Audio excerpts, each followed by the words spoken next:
Hello, everyone. Welcome to the Etech Leadership Table.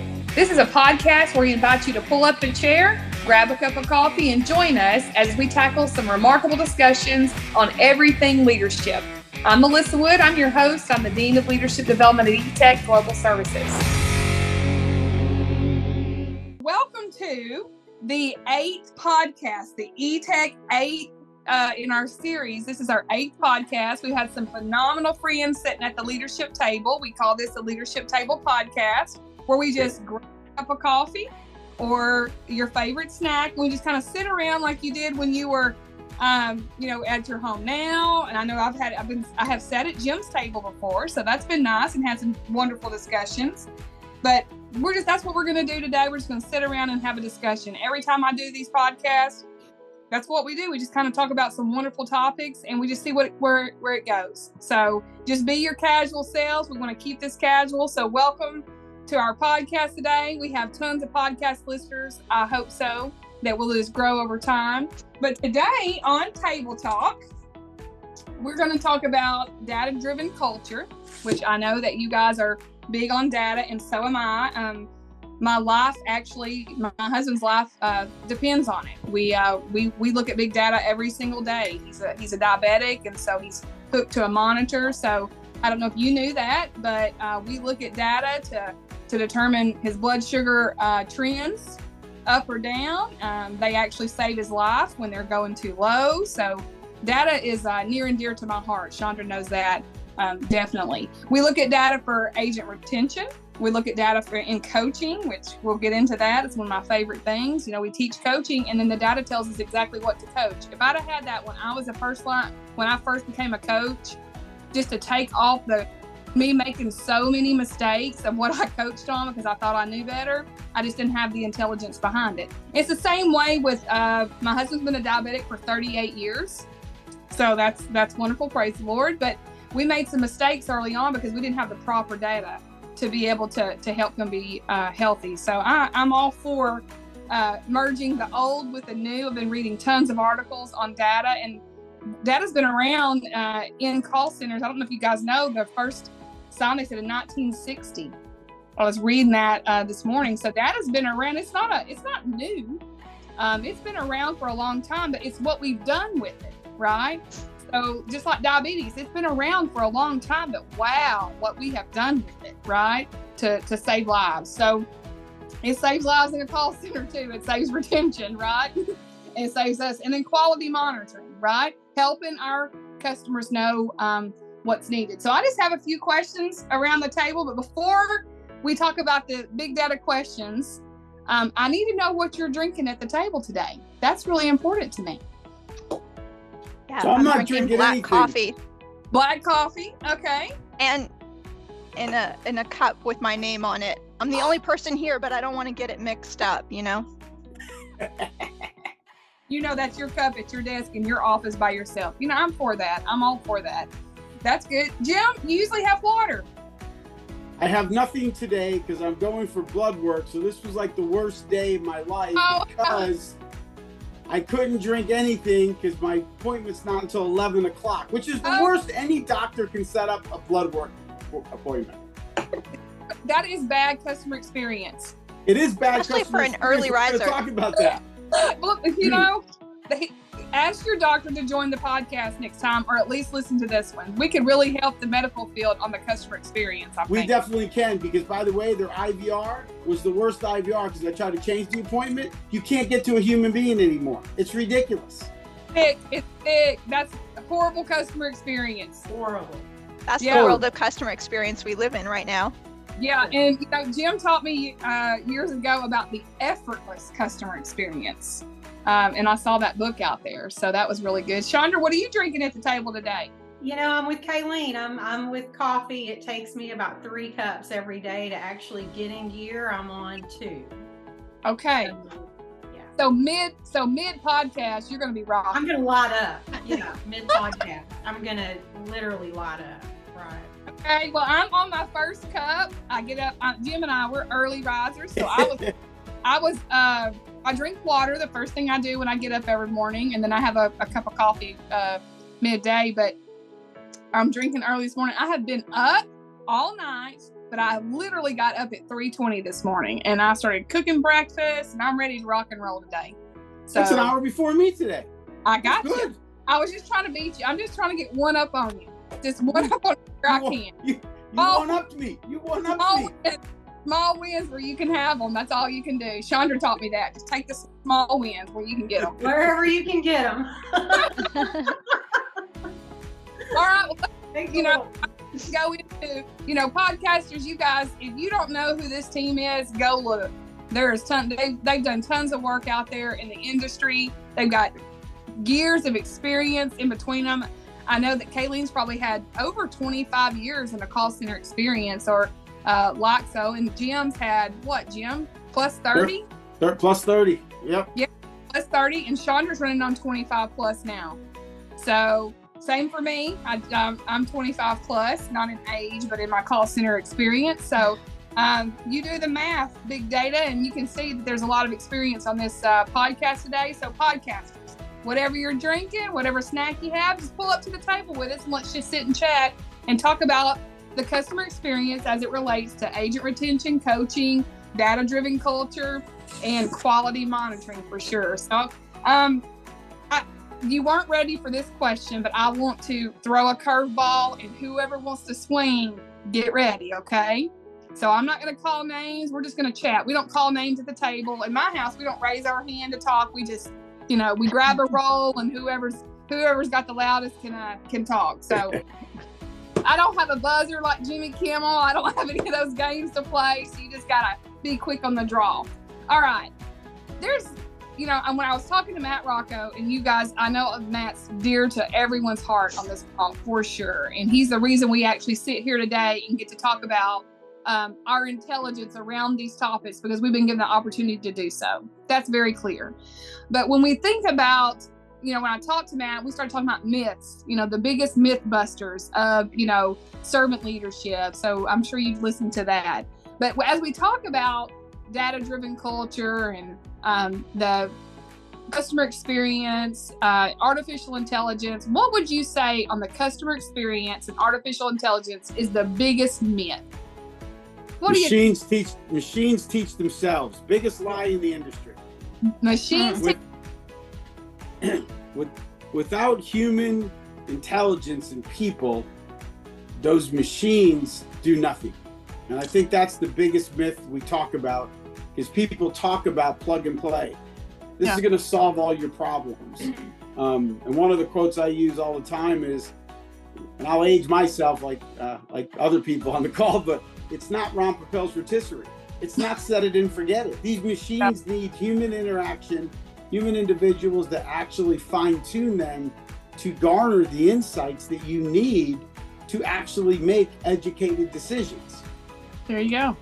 You know, Jim, I see that. I told you guys about, you know, our insulin pump and our monitor.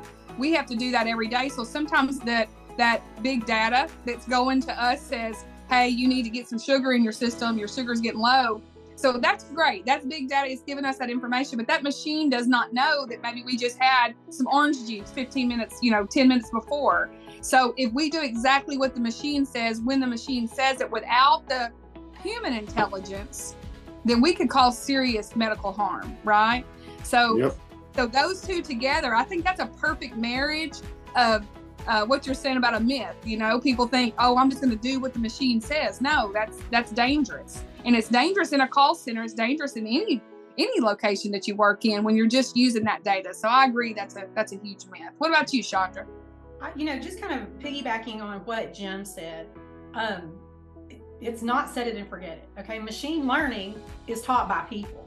Okay, you got to have a human to teach the machine. It's just that simple, right? And you got to have humans with domain expertise and humans who really understand the finer nuances of the data that you're trying to extract in order to fully realize the value of AI as it's applied in call center usage, right? Another huge myth is accuracy, okay? And that goes right along with machine learning and having that human brain behind everything that you're doing in the AI space. A lot of folks go into using an AI-powered platform, expecting it to be 100% accurate and everything's going to be perfect, and nothing could be farther from the truth. You have to educate and teach people and teach each other how to understand directional data. Okay, not perfection data, directional data. Transcripts are never going to be perfect. No matter how much you have someone back there turning the knobs, we're all humans and we all speak in a different way. Yeah. Okay. And so looking at accuracy as a value statement for AI powered platforms in the call center, that is a huge myth. That is the unicorn of the call center. And that's when of data, actually. You can say, you can take it a little bit farther out of there. You're right. I hear, and Kayleen can tap onto this, but that's where our leaders start to get frustrated because they're seeing, well, that's not 100% accurate, right? And so I don't think bringing this topic up, but it really makes us understand big data when I think about the insulin pump for a change. I want you guys to know it's not the data we get is sometimes 30 basis points off what the actual sugar is. That's right. So first my husband's like, this thing is terrible. I'm not using this is what's a waste? This is a waste. But it's capturing behaviors and patterns, whether it's 30, 20, off, and those patterns are what we're looking for. So it was hard to teach him that even though it's inaccurate, it really is accurate because it's looking for behavior. So Kayleen, you probably see that with the leaders when they're not, it's not right on. It's almost like a I got you moment. Oh, this is garbage. Like a mistake in an Excel document. Embarrassingly, I saw it with myself. Let's just start with me, right? And then for the leaders too, it is trying to really understand up front that it's not 100% accurate, but what it is directional, right? And the coaching that I did originally was not even directional. I would take one call and I would spend an hour coaching to that one call, and that situation would never happen again. Yeah. So what we're talking about is far better than what we did in the past. Yeah, absolutely. And that's where that kind of, we talk. So thank you guys for debunking those myths. This is why we have podcasts, because, I know somebody out there is saying, tell me more. Tell me more. I need to know this, because we've all made these mistakes. We don't sit in here because we read a book telling you what we're regurgitating what we read. We've lived it. We've all coached inaccurately. We've all, made these, this was a myth, like Kayleen, she fessed up. She's like, hey, that's me. I thought that too, right? And so I kind of understand that. So thanks for debunking those myths. And all three of you just hit a home run on a curveball. So that's what I'm talking about. That's really good. All right, let's go into this question, and you just let me know who wants to take this one. What does the new customer landscape look like, and what impact does agent experience have on it? I would like to take this one. Okay. Really, as we look forward with using data as a customer experience tool, and what kind of the new customer experience landscape looks like, it's really about improving and enhancing the data utilization. Okay. We're already mining and using and applying a ton of data, but there's more. There's more out there. Okay. And when we think about what the new CX landscape looks like and how that is related to AX or agent experience, okay, we really want to think about things like accessibility, okay? Accessibility to your information at a provider, right? Like Jim talked about the IVR experience earlier. That is not good accessibility for a customer. We have to also, I know we all know this, but do we realize the impact of the fact, okay, this is a fact, that the agent is your entire company to that one customer that they're talking to. Yeah. That agent is your entire brand to that one customer that they're talking to. And so as we are enhancing data utilization in the CX space, we really need to up our focus, if you will, on agent experience, okay, that's going to deliver a customer-defined positive experience, okay? Some examples of things that are currently going on that we really need to focus on: poor IVRs, not being able to talk to a person, no human insight You can press 0 as many times as you want. You're not going to talk to a human. Lack of resolution, and all of that leads to customer frustration. When we focus back on empowering that agent and really focus on a positive agent experience, making their job as friction-free as possible, giving them the accessibility that they need to service that customer fully in that moment, giving them the flexibility and the knowledge to make decisions, all of those things are really going to take us from where we are in 2022 to where we want to be in 2023 from an AX relative to CX measurement and application of that data. All about data utilization and really focusing on that customer defined positive experience through the agent. I'd love to just add to what Chandra just said. As a customer, right? I'm a customer, and the new landscape for customers is frustration. I'll tell you, recently I've had an experience calling a shipping company trying to track something, and my shipping ID was wrong.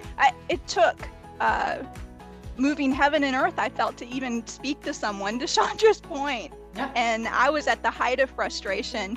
And that poor agent, Marco, let me tell you, he was trying to help me, but he was not equipped or empowered to help me. He did not have what he needed to help me. And I could tell Marco had some handle time goal, because Marco was trying to get you rush me off the phone.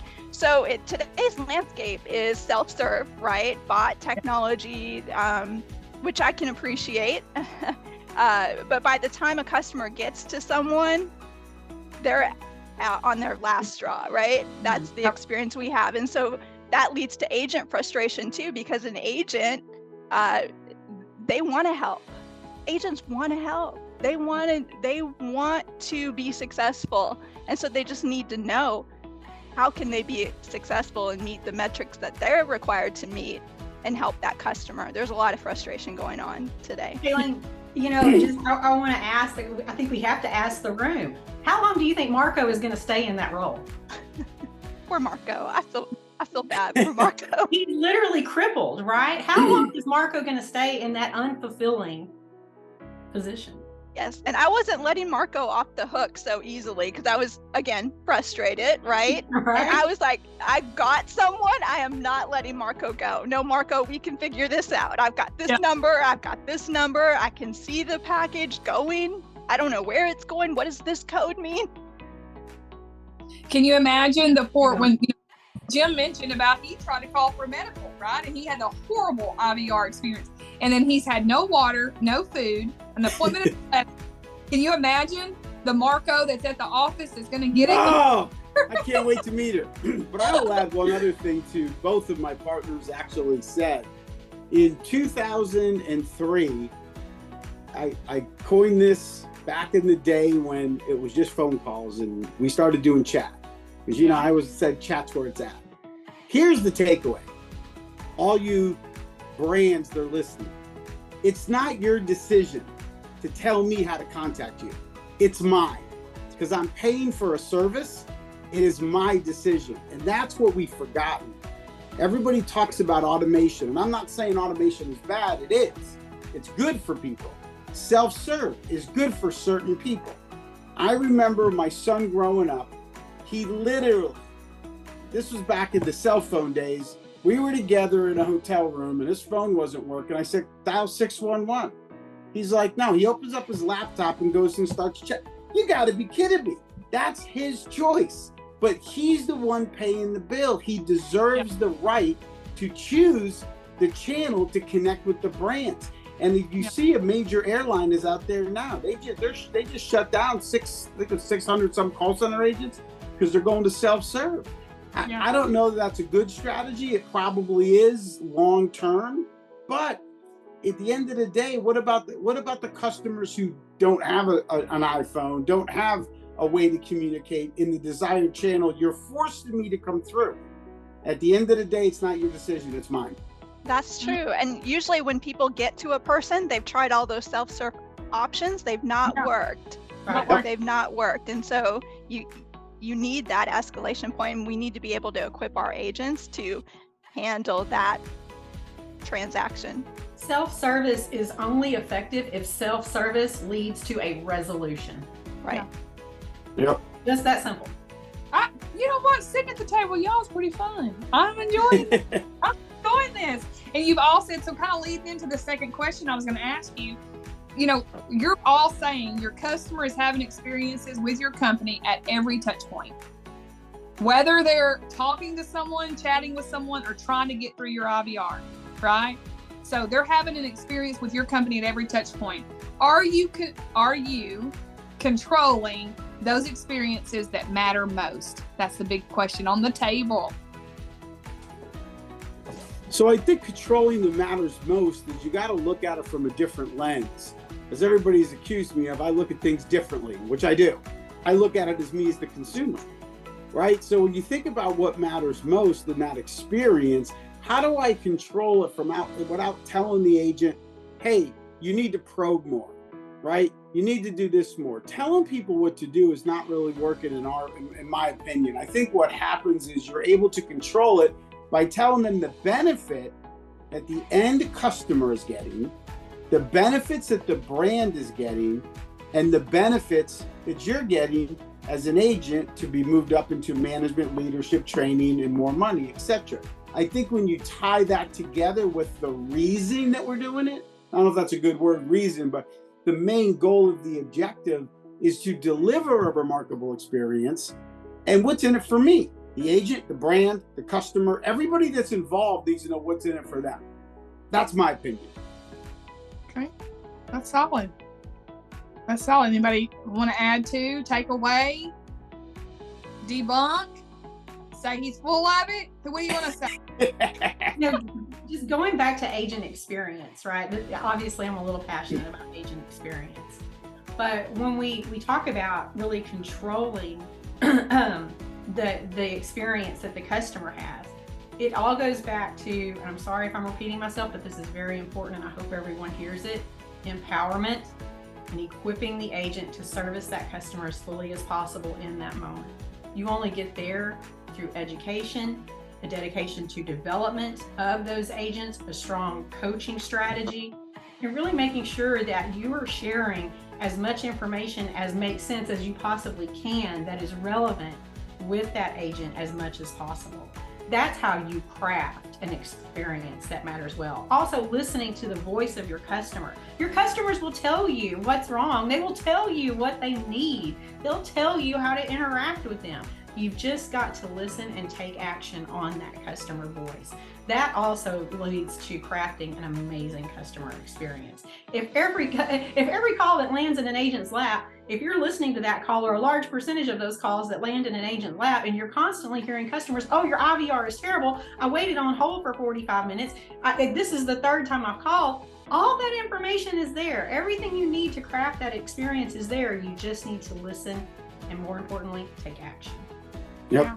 I want to say, I believe what you guys are saying, but I want to say, I think you're missing something. You're talking about the tree itself, but I want you to pay special attention. I want our podcasters to pay special attention to the roots.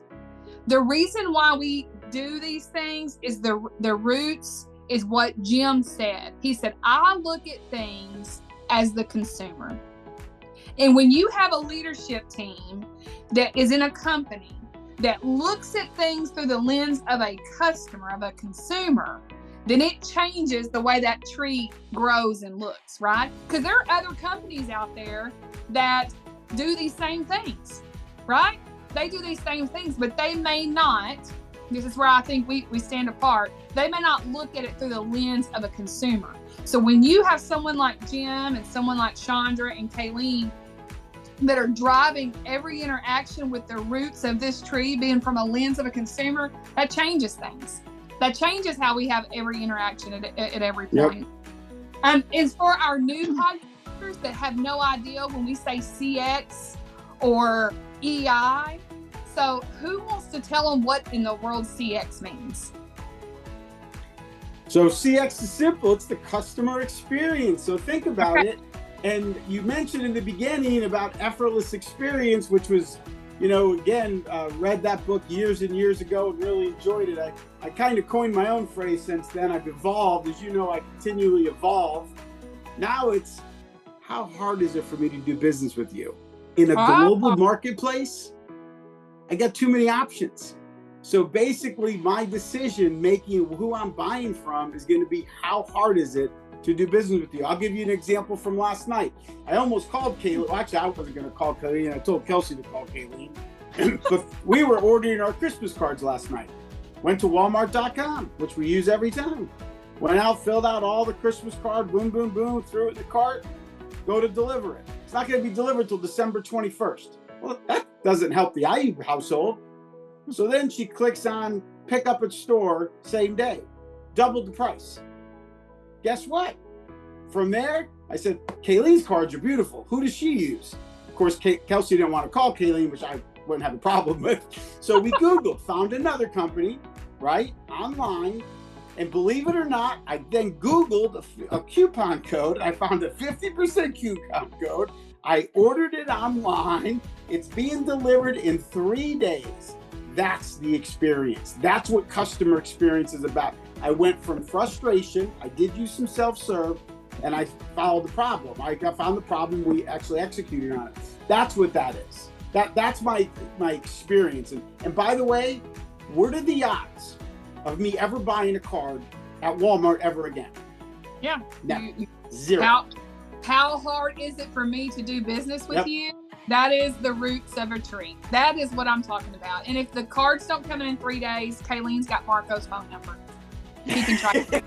I'm sure that Marco has had a coaching session or had a properly track item. So Marco, if you're here, just get ready, because if Jim's cards are not here in 3 days, we're finding you, Marco, and we want you to.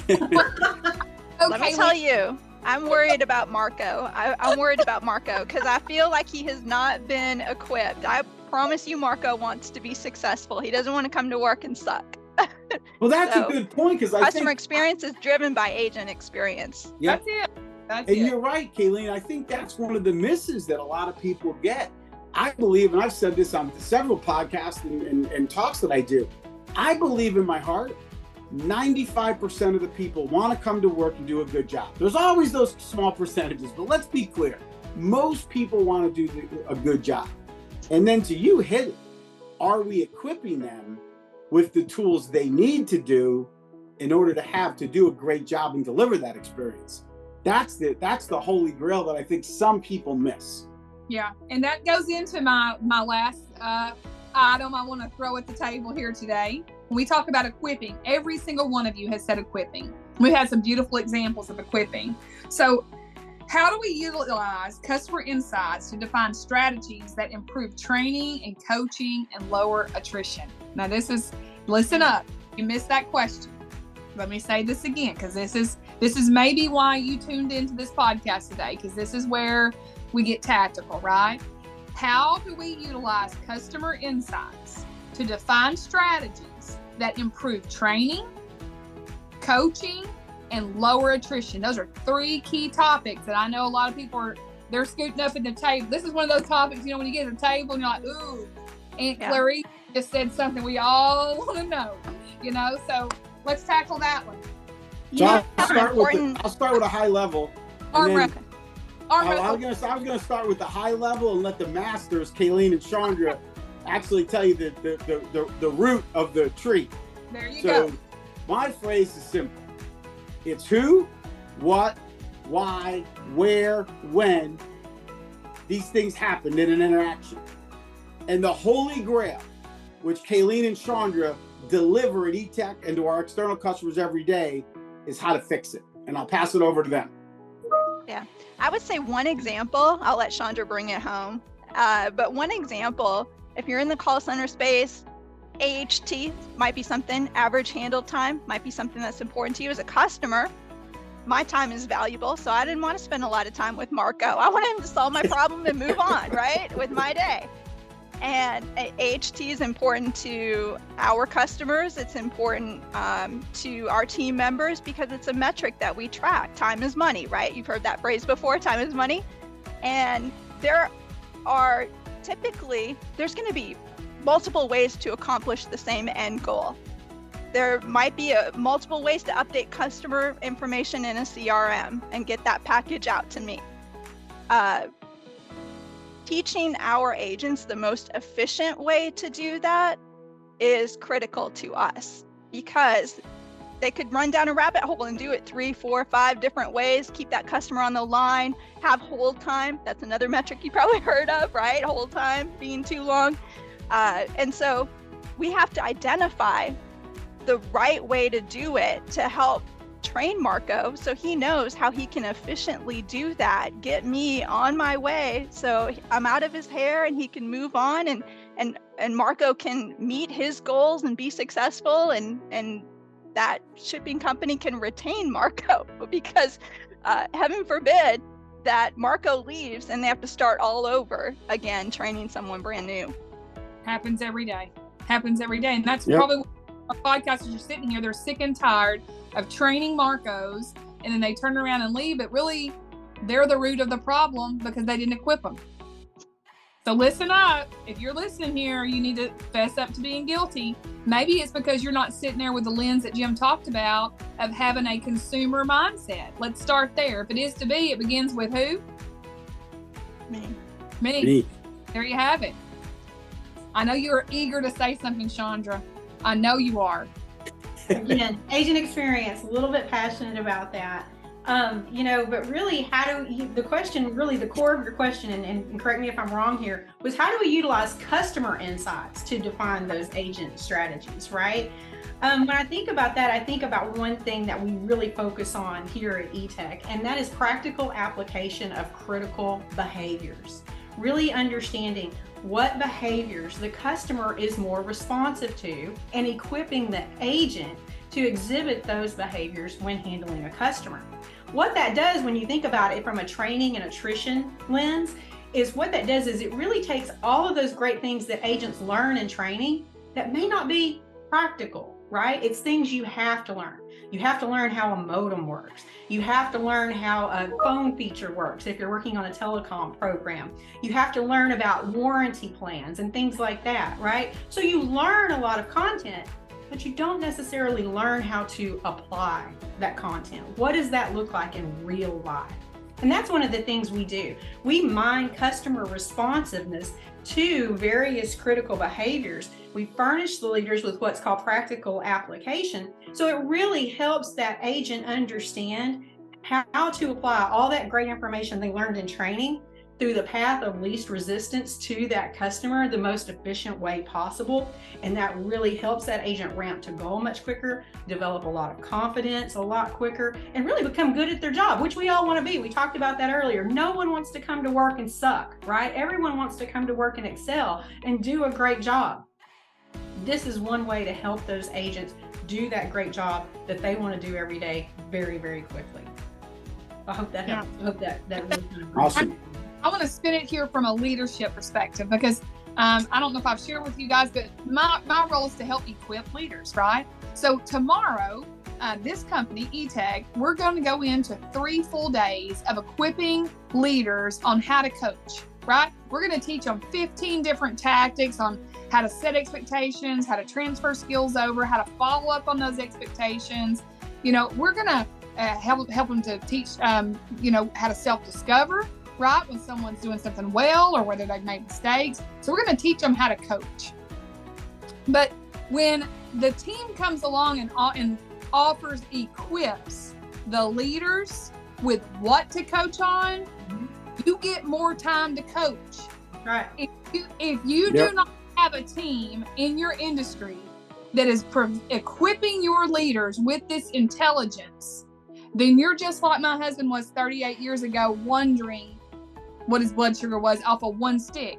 That is what Kayleen's saying, one call. That is not the intelligence that we need to make smart decisions. So we want to be remarkable at Etech. We say that we want to make a remarkable difference. And in order for our leaders to be able to do remarkable coaching, they've got to have the intelligence to be able to be equipped to coach. So if we're going to invest Etech's time and money to spend 3 full days teaching them 15 different strategies to coach, then we need this equipping of what to coach. So I just think that's really powerful. If you do not have that, if you're a podcaster and you don't have it, look, we're not saying we want to sell it to you. This is not a sales call. We're not trying to do any of that. We're just saying you're in a bad situation. You hear me? You're in a bad situation. Call us. We'll talk with you, right? We'll talk to you from a consumer perspective, and we'll talk to you from how to equip your leaders with this insight so that they can be better quality coaches, right? So, and if it's us, great. If it's not, then we've equipped you to do something in your industry, right? And maybe you will have a great experience when you call us, because our actions speak louder than our words. I can guarantee you that. So thank you for sitting at the table, podcasters. Thank you for sitting at the table. We got to do this again. You know, when you have friends when you have friends over at the table and you're like, I like this, right? Can you guys come back to the table? All right. And next time, Jim, we'll make sure. I will have coffee. Yes. Make sure you're not NPO next time.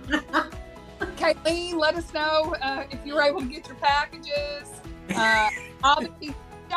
Chandra and I'll be waiting on the Christmas card to see if the new company, provided what Jim says it's going to provide. If not, QA on that card, Jim.